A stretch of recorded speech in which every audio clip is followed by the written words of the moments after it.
انفسہم بتمضیق بعضہم بعضا۔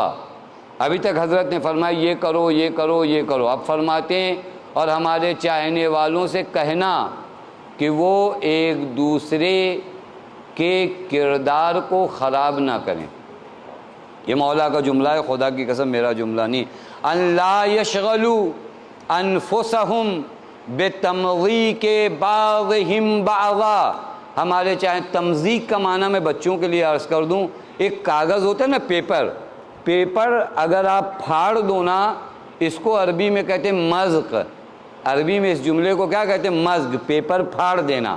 اب معنی کرو ان لا یشغلوا انفسہم بتمضیق بعضہم بعضا، یعنی ایک دوسرے کی کردار کشی مت کرو، اپنے آپ کو ان باتوں میں مصروف نہ کرو کہ فلاں نے یہ کیا فلاں نے یہ کیا فلاں نے یہ کیا۔ نہیں، خدا کی قسم امام فرماتے ہیں ایک دوسرے کی کردار کشی نہ کرو، ایک دوسرے کی دشمنی نہ کرو، ایک دوسرے کی توہین نہ کرو۔ عجیب مرحلہ ہے، خدا کی قسم روایت عجیب مرحلے پہ پہنچ جا رہی ہے۔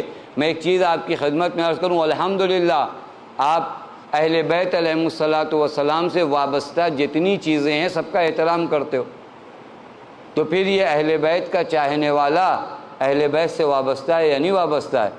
اس کا احترام کیوں نہیں ہوتا؟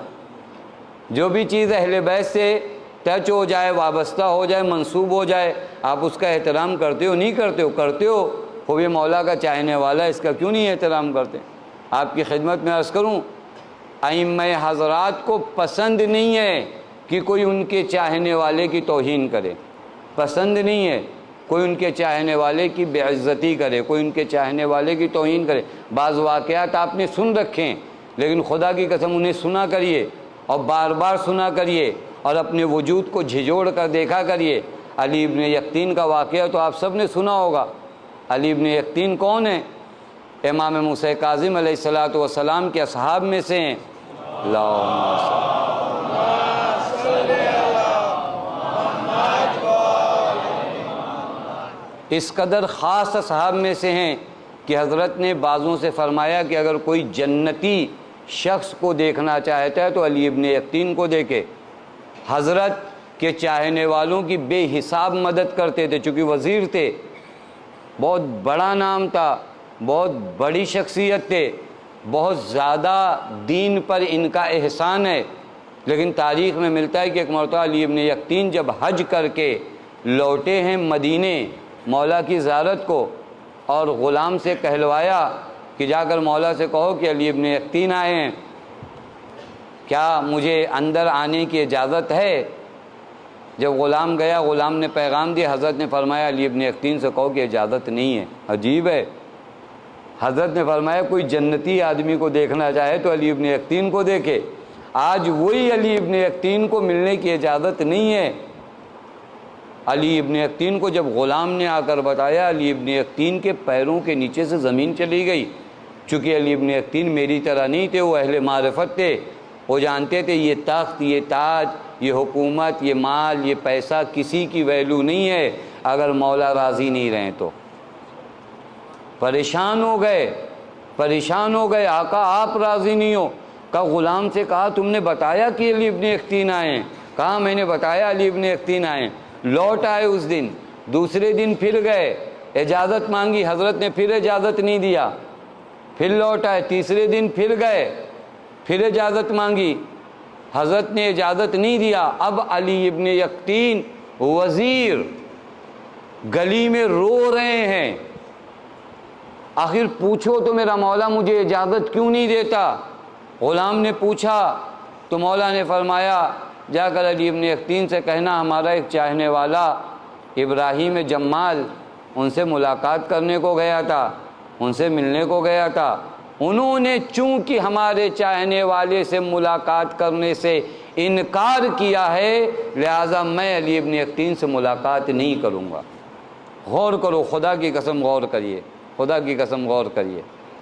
میں اپنی زندگی میں دیکھوں حضرت کیا فرماتے ہیں، ان لا یشغلوا انفسہم بتمضیق بعضہم بعضا، تم میں سے بعض کا مذاق، بعض کی شخصیت کشی مت کرو، کردار کشی مت کرو۔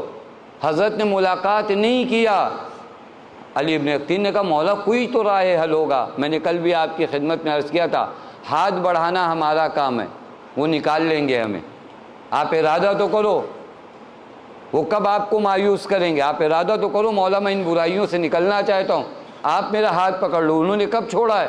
علی ابن یقطین نے کہا مولا کیا علاج ہے؟ کا علاج یہی ہے کہ ابراہیم جمال سے معافی مانگو۔ کہ مولا میں مدینے میں، ابراہیم جمال کوفے میں، کیسے یہ سفر طے ہوگا، کیسے یہ سفر طے ہوگا؟ میں نے عرض کیا نا آپ اہل بیت کے در پہ آ کے کہو تو مولا میں نجات پانا چاہتا ہوں، وہ کب اپنے چاہنے والوں کو مایوس کرتے ہیں۔ حضرت نے کہا تم نے ارادہ کیا، انتظام ہم کریں گے۔ اور پھر حضرت نے فرمایا جاؤ بقیع میں، بقیع جنت البقیع میں رات کے وقت جانا، وہاں ایک اونٹ ہوگا وہ تمہیں سوار کر کے فوراً پہنچا دے گا۔ طی الارض ہوا، علی ابن یقطین کوفہ پہنچے، کوفہ پہنچنے کے بعد ابراہیم جمال کا دروازہ کھٹکھٹایا، کہا کون؟ کہا علی ابن یقطین۔ ابراہیم جمال کے لیے تو حیرت کی بات ہے نا، وہ وزیر کہاں، میرا گھر کہاں؟ کہا یہاں پر کہاں آپ آ گئے؟ کہا تمہیں پتہ ہے تم چونکہ ناراض ہو اس وجہ سے میرا مولا مجھ سے ناراض ہے، اور اگر میرا مولا مجھ سے ناراض ہے تو میرا خدا بھی مجھ سے ناراض ہے، تو مجھے معاف کرو۔ اس ابراہیم جمال نے کہا جاؤ معاف کیا؟ کہا نہیں ایسے نہیں معاف کرو، ایسے نہیں معاف کرو۔ دیکھیں جب آپ کا نفس آپ کو بتائے نا کہ آپ بڑے ہو گئے ہو تو نفس کو سزا بھی بڑی دو، نفس کو سزا بھی کیا دو؟ بڑی دو۔ یہاں تک اگر مسئلہ ہوتا تو حل ہو گیا تھا نا۔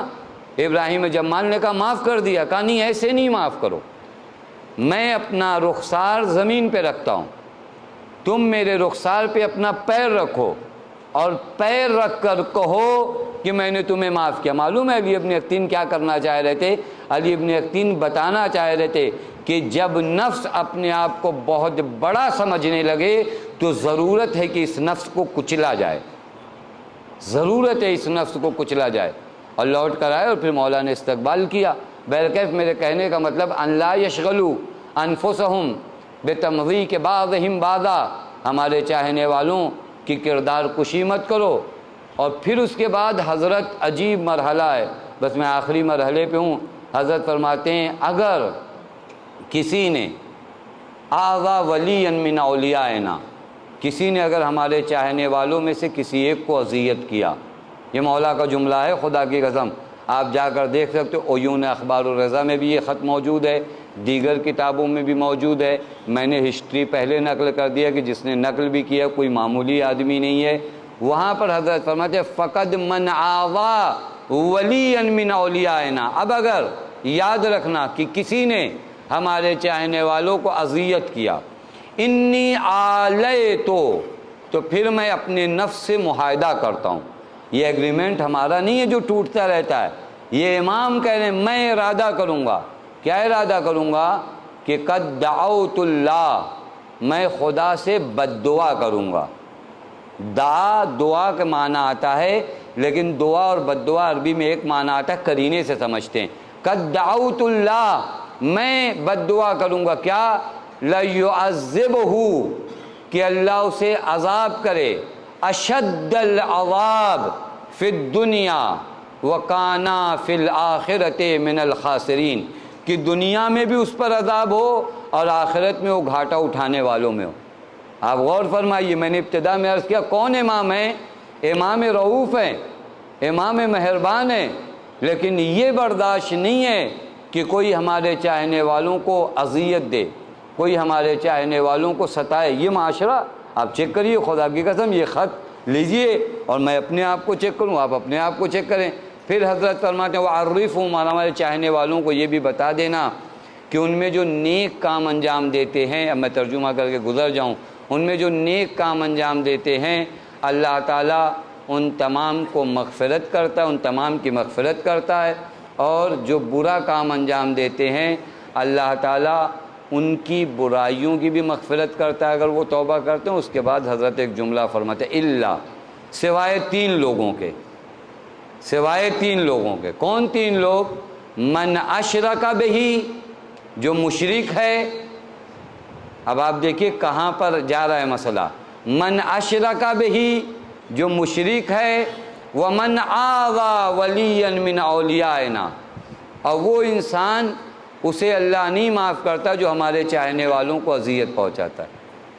مشرک کے ساتھ لا کر مولا نے کھڑا کیا ہے، من اشرک بہی ومن آذ ولیا من اولیائنا ومن اضمر لہ سوءا، اور جو ہمارے چاہنے والے کے لیے برا سوچتا ہے، ان سے دشمنی کرتا ہے، اذیت کرتا ہے، ان کو برا سوچتا ہے، مشرک، مگر یہ کہ یہ انسان واپس آ جائے، توبہ کر لے، حضرت کے خط کا حصہ ہے، اللہ رجا، مگر یہ کہ لوٹ آئے۔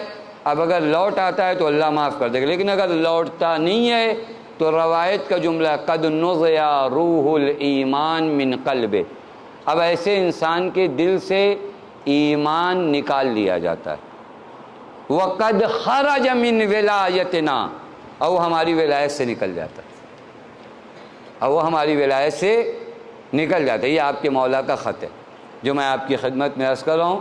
ہمارا معاشرہ اور حسینی طرز زندگی، آپ غور فرمائیے، آپ دیکھیے واقعی یہ معاشرہ ہے وہ، یہ معاشرہ ہے وہ، اور اس معاشرے کو اسی فرش مجلس سے وہ معاشرہ بننا ہے۔